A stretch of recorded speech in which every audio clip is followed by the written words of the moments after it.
Good morning. This is the Blaine's World webcast that can be found each week on Facebook, YouTube, and LinkedIn. You can also listen in on Apple Podcasts. You get more information, listen to previous shows on our website, which is behind me, blainesworld.net.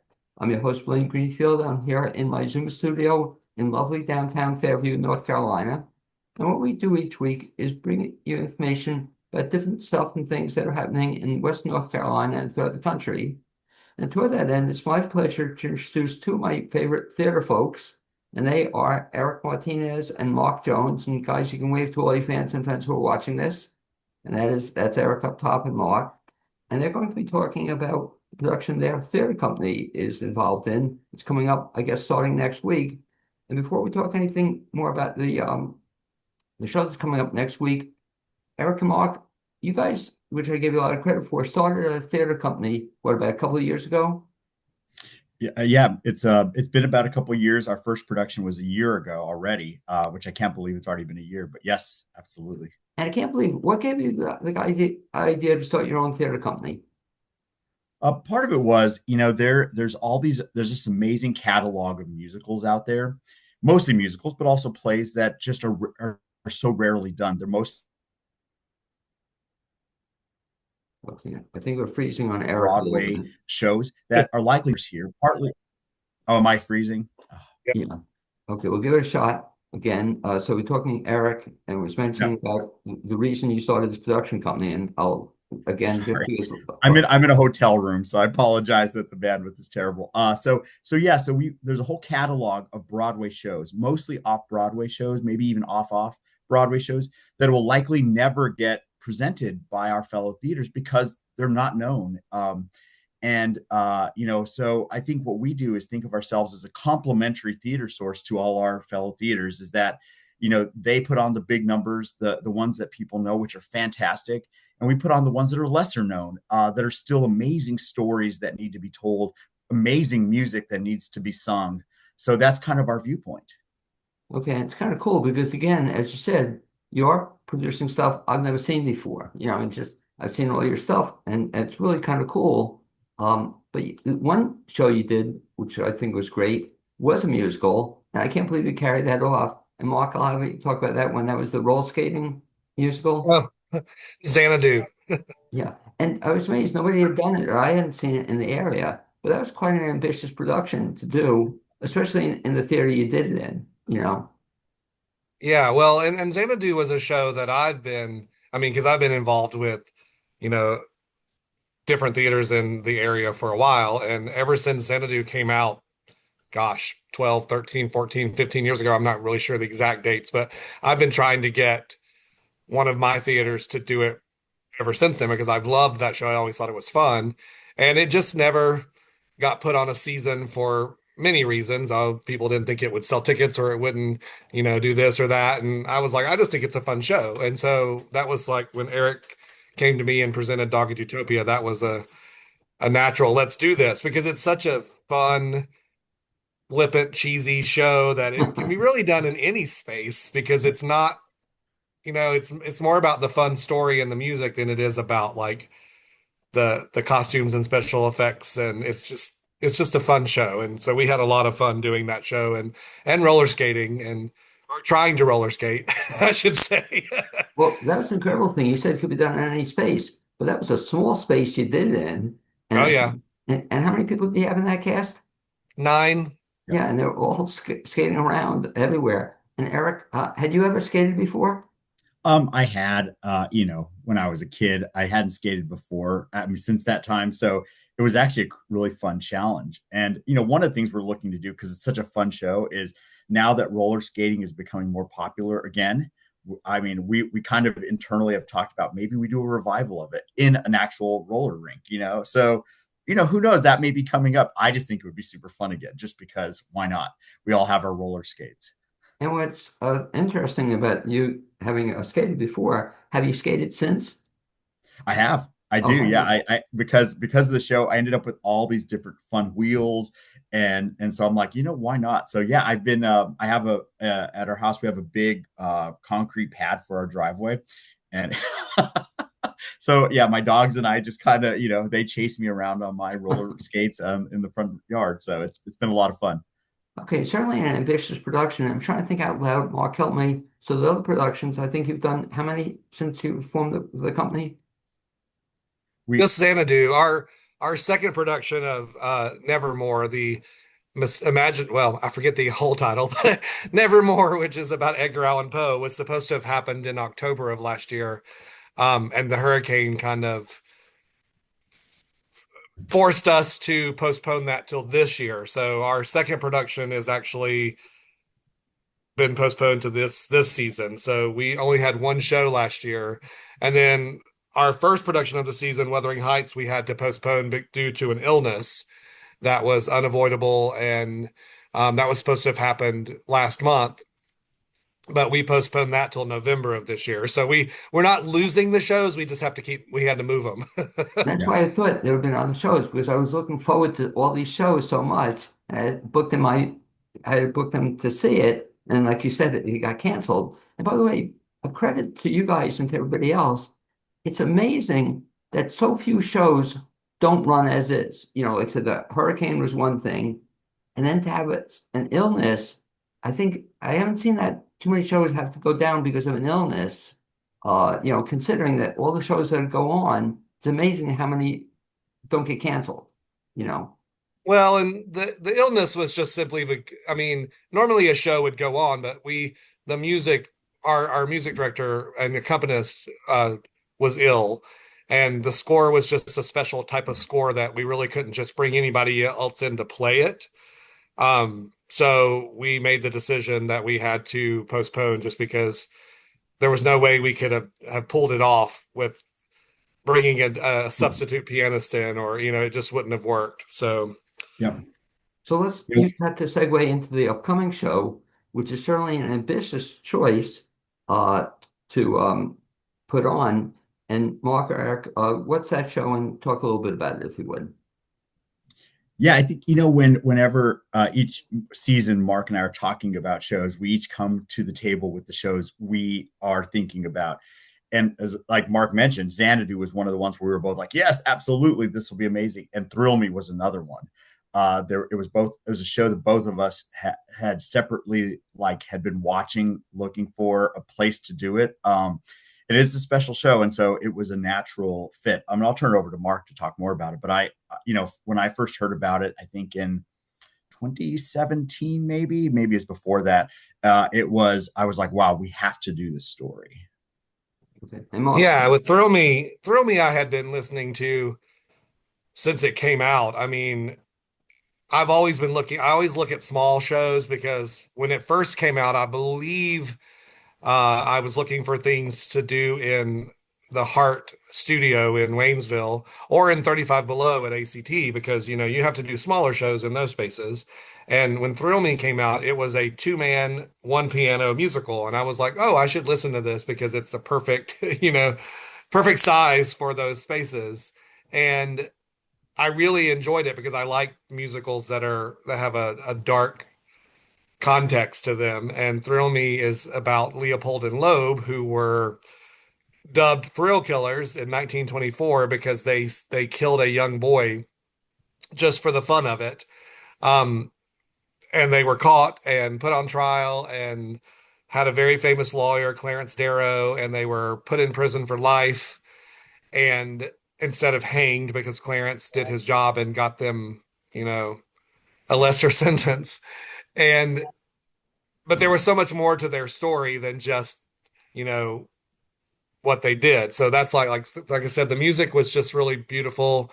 Um, and the story was really interesting and had that dark context to it that I love, the seriousness of it.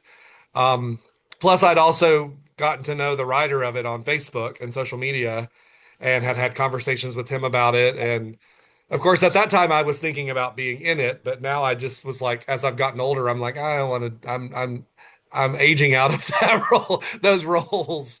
So I was like, directing it is something that I wanted to do. So so you need a young guy like Eric to be in the show. Is that correct? Eric's in the show. yeah, Eric's in the show, and Corey Link is also in the show. So I'm saying, Eric plays Nathan Leopold, and Corey plays Richard Loeb.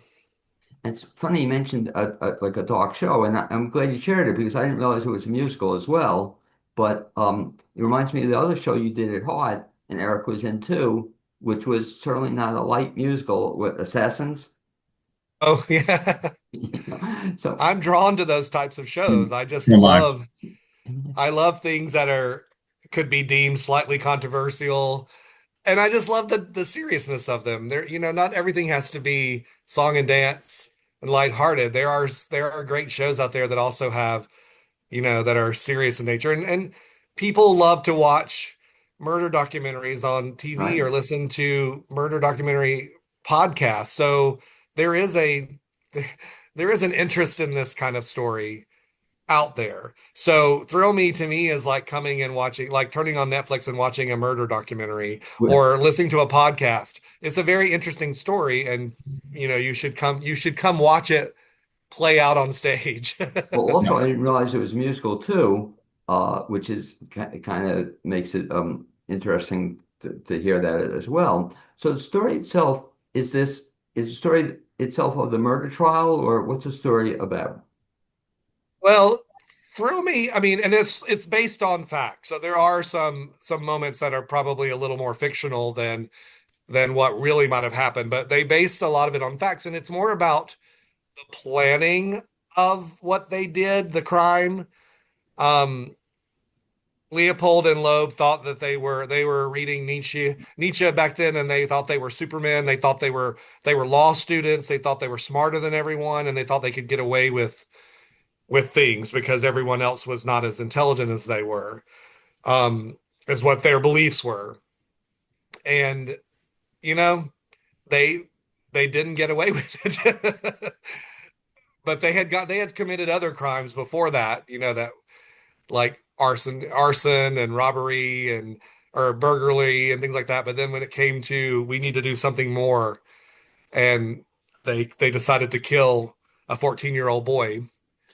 And Um, and these are supposedly bright guys, right? They were college students, oh or yeah, they were law students, yeah, and they were very intelligent, very wealthy young men, Yep. and yep.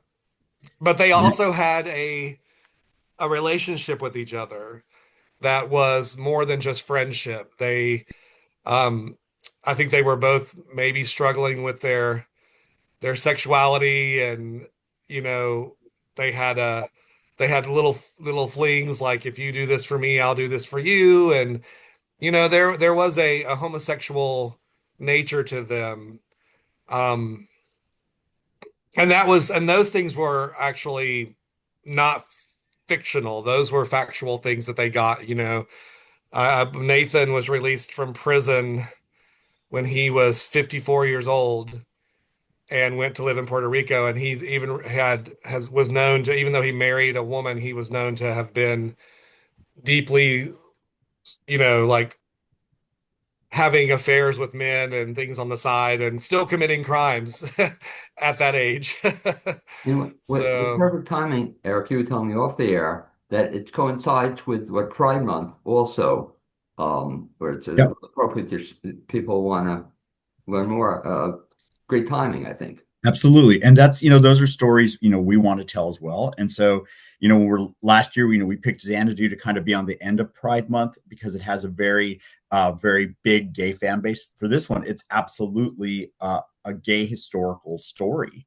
And so we wanted it to be in the month of June to align with Pride Month. And again, as Mark mentioned, this is a couple, historic, real couple playing out this life of having a great amount of privilege and a great amount of narcissism that they could do whatever they wanted to do, and then how the things they wanted really affect each other to do things probably beyond what they would have expected. And so it's an interesting story. It's an interesting historical couple to learn about in the Gay Pride Month as part of our history. It's What fascinating. What's interesting, Eric, is that I think I told Mark I read the book. It was a very famous book. I'm trying to think who wrote it. And reading the book, and this was maybe 30, 40 years ago, there was no mention of the homosexuality aspect of it. It's just as a straight uh, literature piece. And so times do change, that it's funny you mentioned. So I hadn't been aware of that tie into it.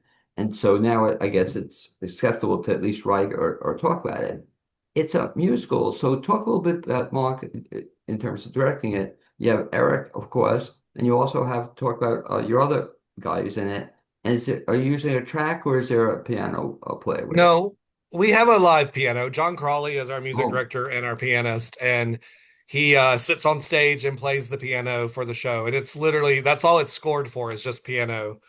And the piano rarely stops. It's he's like the third character in the show because it plays throughout the themes and everything throughout the entire show. So it's yeah, we're not using tracks. No. I want to thank you for doing that because one of the things I think you and I have talked about this, I just love live music, even if it's just a piano player, so thank Right. you for having this little show and having live music. I really give credit. And the thing I never get, Eric, is, they say, well, the cost of live music, but does that mean in the future we're going to have shows, we're going to have actors who mouth the words as well? Since we can do it, we can have a track for music. Does that mean where we're going that we're not going to have actors anymore? They can just, do a track for a show. I think it ruins it. It does. It does. I mean, it takes out the word live and live performance. And Right. what's so interesting about live is that the variability, right? So when things are recorded, it becomes very routine, very computerized. And so you lose the moments where two people have a different connection to the music, to each other, and things change. That's what's amazing about live performance is that organic stuff that makes it slightly different than the night before. And you'll never get that with live performances. I Let mean, me with ask, recorded performances, let me excuse ask you me. both as performers. So if you have preference, live music or tracks, do you have preference? I don't have a preference. To me, there are pluses and pros and cons to both live music and tracks. With tracks, you can solidify your performance and it is set in stone and it's never going to change. With live music, you can kind of do that, but there are many factors in live music that also, like I said, there are pros and cons to both. And I like both, depending on the show. But like I said, I have been in some shows where there's live music and it has been one performance has been a disaster because either we had a substitute player who didn't know the show as well as everyone else, and it was it was a nightmare the whole night because things were not played the way they were supposed to be played, or you know, when you have an illness and it's just there are so many things that there are pros and cons to both. So you know I don't to me I don't have a preference, but Aside from getting John Crawley involved in this, which is very exciting to me as well, talk a little bit, if you would, too. You have a co-star with Eric and Mark, who's playing along with Eric. Corey Link, I worked with Corey. I believe the last show I worked with Corey on was Full Monty, which was at ACT many years ago, but I don't think he's been in a show since then. I think he got working and it just wasn't able to fit into his schedule, but we managed to get him for this show. So, Very exciting. Yeah, I saw him in the Full Monty, and there was one of the show I think I was in with him. Just a very talented guy. To see him again is very, very exciting. And talk, Eric, if you would. So you've been working on the show. How long has the rehearsal process been? Well, as you know, as we talked earlier about our season, so we started with Wuthering Heights, which was supposed to go up a month ago, and we hear that Pete and Keeley's a month from now. This has been a very compressed schedule, so it's literally been a month. We've been moving fast, and we're a small team. With Mark, Laura, our stage manager, John on piano, and then Corey and myself. We've moved very quickly. And so it's kind of almost been like a repertory theater in that we're moving so fast. And Mark and Alexa are already, working on Pete and Keeley. So this has just kind of been a special time based on scheduling. So yeah, it's been just about a month, is about the total time we've had. And folks don't realize how much time and effort that involves, but even a month. So how often do you rehearse, or how often do you get together to plan this out? Well, I would say, what we do because we have a very, based like on our fellow theaters, they have a longer rehearsal schedule. We have a much more condensed. So this requires a lot more work on the outside. You know, a lot more preparation of the music and the memorization before rehearsal. So, you know, we usually rehearse about 3 to 4 days a week. It's usually Monday through Thursday night. Very, very standard rehearsal schedule. But because we're smaller, a smaller company, we tend to be more flexible. So when our actors come in, what works best for their schedule, we are very accommodating in terms of, you know, childcare, jobs. But for this one, yeah, it's been mostly Monday through Thursdays. Just, you know, we're very much a make it work fast sort of theater. And so, talking about fast, if people want to see the show, Mark, they're going to have to do it also in a very compressed time because, again, you only have a run of what, 2 weeks? 2 weekends. Uh-huh. Okay, and when are they? They are the June 20th through the um it's June 20th, 21st, 22nd, and 27th, 28th, and 29th. So it's the next 2 weekends. Okay, so folks want to see it, they only have Friday night, Saturday night, and a Sunday matinee. How do they get tickets, Mark? They can go to our website, which is doggedutopia.com, doggedutopia.com. And there is a link on the first page to click on to purchase tickets. And I'll ask Eric the question, who do you recommend should see the show? Oh, I think, you know, I mean, obviously it has, you know, mature subject matter. So I think anyone who has, you know, younger children, they obviously should, you know, think, you know, carefully about what that is. But I think beyond that, I think everyone should see it, partly because, well, as Mark mentioned, the music's beautiful, the story's beautiful. In terms of the writing. Now, it's a darker story, but really at the context of it, you know, we talk about the murder of the young boy. The story is really more about the two men and how two men who have everything. I mean, one man's going to Harvard Law School, Right. the other one's going to University of Chicago Law School. So these are guys who have lots of money, very intelligent, graduated high school at 15, and how two people go down this path of, you know, from having everything and probably the world laid out in front of them to prison. So I think, you know, it's such an interesting story. Like Mark mentioned, it's fascinating. So I think everyone should come. You know, if you're interested in, if you like beautiful music, if you like live music, if you're intrigued by these sort of kind of mystery, murder sort of storylines, if you're interested in history, I think these are all threads that are very important to people. And I think again, if you want to celebrate uh, an historic gay couple that most people don't know about for Pride, there's another reason. Come learn about this couple where this relationship as part was pivotal to what happened, as you'll see in the musical.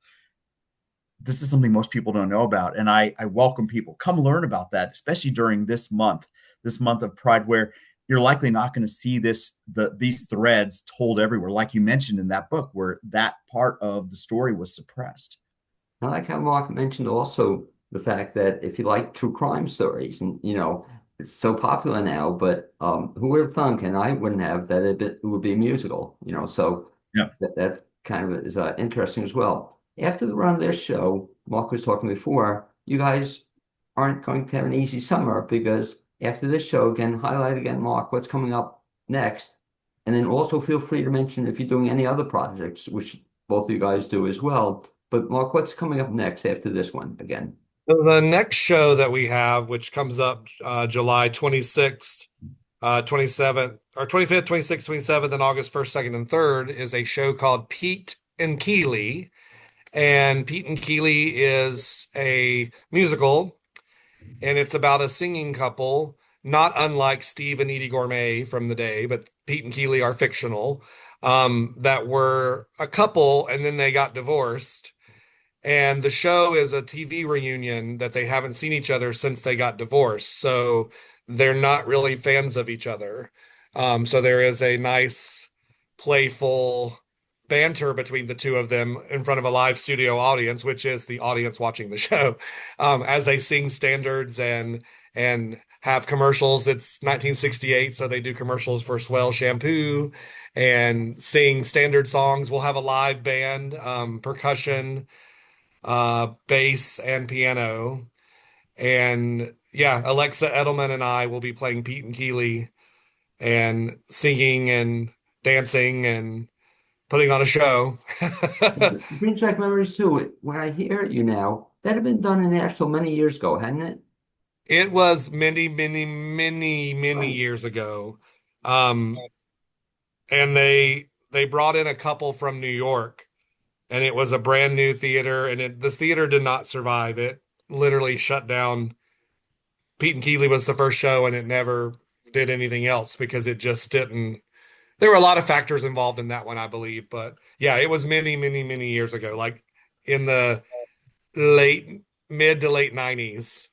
Okay. So again, exciting about it. This is a show that a lot of people haven't seen or don't know about. So certainly, and I recall seeing it somewhere. It's a fun show to do. So looking forward to it. And after that, we'll have you finish the season, and I'll turn to Eric. But you have another show after that as well? We do.